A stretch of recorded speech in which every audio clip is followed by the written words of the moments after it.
Bienvenue dans cette nouvelle vidéo, encore un petit format court.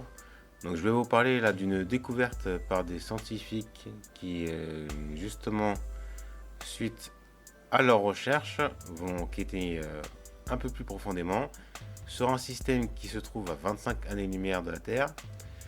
Et bizarrement, pour parler du sujet, c'est pour de futures mission spatiale visant à imager des exoplanètes et des planètes extrasolaires comme ils le disent dans leur fiche.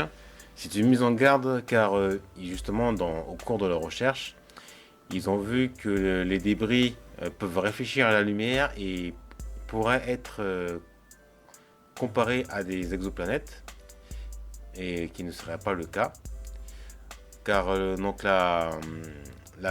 l'étoile en question du système solaire Fomalhaut a été accompagnée de deux lumières qui a intrigué les scientifiques, et ils ont étudié du coup l'un des premiers nuages, et c'est un grand nuage de poussière qui a été confondu qui peut être confondu et a été confondu pour une planète pendant de nombreuses années. Donc c'est une sorte de mise en garde par rapport aux planètes extrasolaires qui réfléchissent la lumière de leur étoile. C'est un système en fait qui est en cours de formation. Donc ils n'ont pas encore officialisé la découverte d'exoplanètes. Mais en fait c'est un point lumineux qui est apparu sur des clichés après des années de visualisation, grâce au télescope et au vénérable toujours actuel Hubble. Et justement, par rapport à cela, ils vont demander l'utilisation de James Webb pour compléter leur enquête. Donc le principal investigateur de cette recherche, c'est Paul Kallas de l'Université de Californie de Berkeley.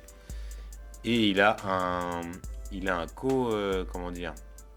co-auteur sur cette enquête, c'est Mark White à l'université de Cambridge en Angleterre, qu'ils ont estimé que ce qu'ils appellent les planétésimaux qui ont été détruits, ont créé justement ces deux points lumineux, et qui en fait ils sont à 30 km de distance, avec une potentielle garnison d'objets autour de Fomalhaut de 300 millions. C'est selon leur estimation. Et ce qu'ils veulent bien faire comprendre, c'est que les collisions sont fondamentales pour les évolutions des systèmes planétaires, mais elles sont rares et difficiles à étudier, ça on veut bien leur croire. Donc les systèmes en laboratoire naturel sont vraiment à sonder pour voir le comportement par rapport aux possibles collisions, comme nous savons que dans notre système solaire il y a eu des périodes de collision. En tout cas, c'est une étoile qui est située dans l'hémisphère sud, vers la constellation du Poisson. Et sur ce, n'oubliez pas d'observer la voie céleste. Allez, ciao!